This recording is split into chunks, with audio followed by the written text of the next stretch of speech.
Rossi, il ponte Darwin, così l'avete chiamato, funziona ormai da più di un anno, però mancano 5 milioni di euro all'appello.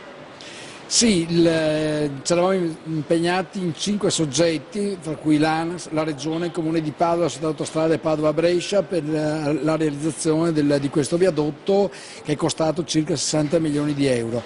La Società Autostrade doveva versare al Comune 10 milioni di euro, ne ha versati solo 5 e purtroppo mancano all'appello i 5 successivi. Non è che il Comune possa fare beneficenza alla Società Autostrade, li abbiamo chiesti ripetutamente attraverso il Sindaco, fra l'altro è una società che è partecipata dal Comune di Padova, che ha introiti da pedaggi rilevantissimi e purtroppo ci siamo visti costretti a ricorrere al Tribunale amministrativo perché vengano onorati i patti sottoscritti, quindi gli impegni a versare al Comune i 5 milioni di euro, che a sua volta il Comune girerà alle società che hanno realizzato l'opera, come avviene in qualsiasi famiglia.